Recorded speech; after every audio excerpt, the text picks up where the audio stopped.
Imagine a man who buys $10 million of stock, watches it grow to 50 million.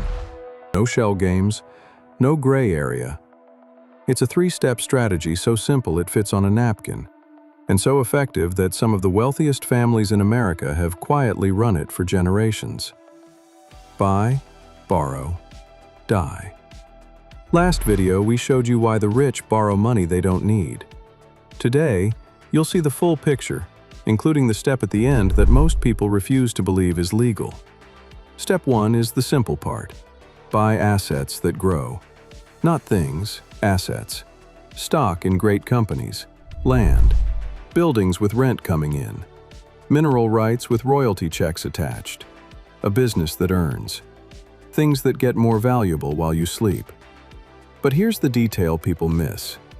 The strategy isn't just about buying, it's about what the wealthy don't do afterward. They don't sell. And the reason is a quirk in how taxes work. The IRS doesn't tax your wealth as it grows. It taxes the sale. The moment you sell an asset for more than you paid, that profit becomes a realized gain, and the tax bill arrives.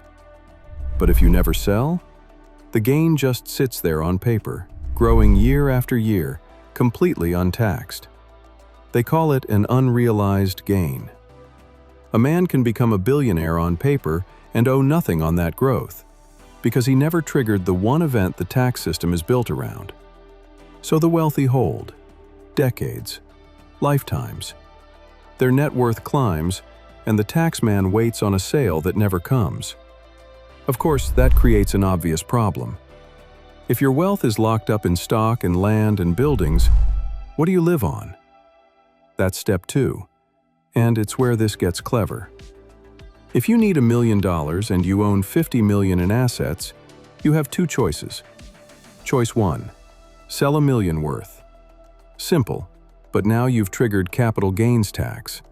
Depending on the gain and the state, call it $200,000 or $300,000 gone, and the asset you sold stops growing forever. Choice 2, walk into a bank and borrow $1 million, using your assets as collateral. Look at what just happened. Borrowed money isn't income, you have to pay it back, so there's no income tax on it, not $1. Your assets stay fully invested and keep compounding, and because the loan is secured by rock-solid collateral, the bank offers you an interest rate ordinary borrowers can only dream about. So the wealthy man's salary is often just a line of credit against his own holdings. Wall Street even has products built for this, securities-backed lines of credit. Real estate investors do it with cash-out refinancing. Ranchers and mineral owners borrow against land and royalties. Run the simple math. Say the choice is paying 20-something% in capital gains tax once versus paying a low single-digit interest rate on a loan. If your assets are growing faster than the interest costs you, and over time, quality assets usually do, borrowing wins. You got your million, kept your asset, skipped the tax, and the compounding never blinked. Now, the sharp-eyed among you have spotted the catch. The loan doesn't disappear. Someday, somebody has to settle up. And if you have to sell assets to pay off the loan, you'd owe the capital gains tax after all, plus all that interest, right? That's what step 3 is for. And this is the part where most people stop believing us. Here's the sentence that sounds made up. In America, the capital gains tax can die with you. It's called the step-up in basis, and it works like this. Your basis is what you paid for an asset. Buy stock at 1 million, watch it grow to 10. Your basis is 1 million, and the 9 million gain is what gets taxed if you sell. But when you die and your heirs inherit that stock, the rulebook resets. Their basis steps up to the value on the day of your death, 10 million. The 9 million of gain you built over a lifetime? For income tax purposes, it simply vanishes. If your heirs sell the next day for 10 million, the capital gains tax owed on your lifetime of growth is 0. So watch the whole machine run, start to finish. A man buys assets and holds for 40 years. No tax because he never sells. He lives well by borrowing against them. No tax because loans aren't income. He dies. His estate sells just enough, at the stepped-up value, so little or no gains tax, to pay off the loans. And his children inherit the rest with a fresh basis, free to start the cycle again. Buy, borrow, die. The gain was never hidden. It was simply never realized, and then the realization requirement died with him. Now, is this fair? That's a genuine debate.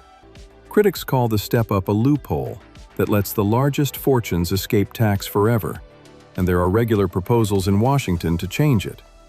Defenders argue families already face the estate tax at the top end, and that taxing unrealized gains would force heirs to sell farms, ranches, and family businesses just to pay the bill. Both sides have a point. We're not here to referee.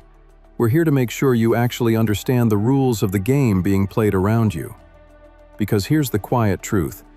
This strategy is sitting in plain sight in the tax code, available to anyone who owns appreciating assets. The wealthy didn't hide it. Most people just never had anyone explain it.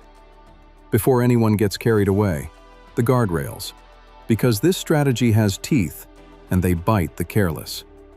First, borrowing against assets means the assets can be taken. If the collateral crashes, a market drop, an oil bust, the bank can demand more collateral or call the loan at the worst possible moment. The wealthy survive this by borrowing small against their holdings. Modest loan against a big pile? Sleep like a baby. Big loan against a modest pile? That's how fortunes unwind. Second, interest never sleeps either. This only works when assets reliably outgrow the interest rate. When rates are high, the math tightens, and the wealthy borrow less. It's a strategy, not a religion. Third, the estate tax still stands at the top. The step-up erases capital gains tax, but estates above the federal exemption still face the estate tax. That's why the truly wealthy pair this strategy with trusts and estate planning. Different video, same principle. The rules reward people who learn them. Fourth, and most important, this is a strategy for people with real assets and real advisors. We're explaining how it works, not telling you what to do.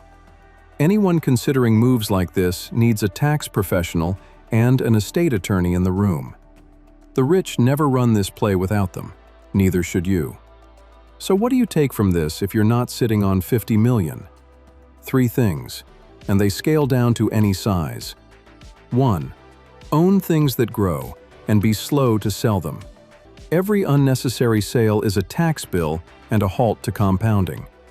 The habit of holding is free, and it's the foundation everything else stands on. 2. Understand that access to money and selling assets are 2 different things. Even at ordinary scale, a home equity line instead of selling investments, a loan against a rental instead of liquidating, the principle is the same. Keep the goose. Borrow against the eggs. Carefully. 3. Realize the game has rules, and the rules are public. The difference between the families that build wealth across generations and the ones that don't usually isn't a secret. It's that one family learned how the system actually works and built quietly inside it. That's what this channel is for. If this changed how you see things, subscribe. Next time we're getting into mailbox money. The assets that pay you every month while you hold them. Rent checks, royalty checks, dividends. The income streams that run for decades with no boss and no alarm clock. The rich stay quiet about this stuff. We won't.